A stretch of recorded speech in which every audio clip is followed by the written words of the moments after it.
সম্মানিত মৎস্য উদ্যোক্তাগণ ভাই বন্ধুরা, আসসালামু আলাইকুম। আশা করি আল্লাহর রহমতে সকলেই ভালো আছেন। আমার এই ছোট্ট ভিডিওটি দেশ এবং প্রবাস থেকে যে যেখান থেকে বসে দেখতে পাচ্ছেন, ভিডিওটি ভালো লাগলে একটি সাবস্ক্রাইব করে রাখবেন পরবর্তী নতুন ভিডিও দেখার জন্য। আজকে আমি আলোচনা করব অরিজিনাল থাই সরপুঁটি মাছের সম্পর্কে। এই যে দেখেন, প্রতিটা মাছেই এক সাইজ, 15-20 কোনো মাছ নেই। আপনারা অনেকেই এভারেজে মাছের পোনা সংগ্রহ করে যখন কালচার করেন, কালচারের সময় একটা ছোট পাওয়া যায়, একটা বড় পাওয়া যায়, মানে বিভিন্ন সাইজের পাওয়া যায়। এজন্য আপনারা যে কোনো হ্যাচারি থেকে মাছের পোনা সংগ্রহ করবেন, ভালো ইনফিডিং মুক্ত, ভাইরাস মুক্ত, রোগ মুক্ত দেখে এক সাইজের মাছের পোনা সংগ্রহ করবেন।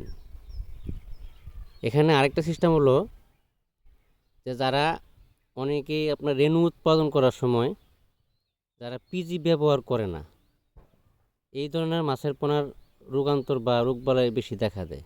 যারা মেডিসিন ব্যবহার করে রেণু উৎপাদনের সময় পিজি ব্যবহার করে, এই পোনাটা সবথেকে ভালো হয়।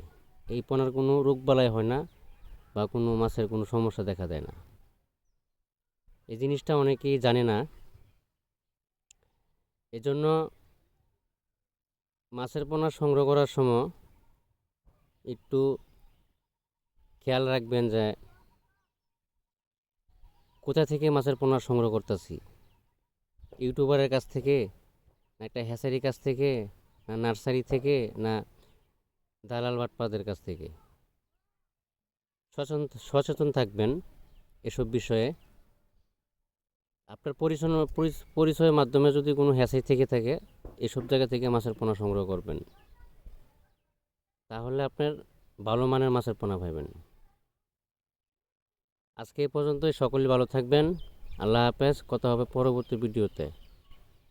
ভিডিওটি এটা সাবস্ক্রাইব করে রাখুন পরবর্তী নতুন ভিডিও দেখার জন্য। খুদা হাফেজ।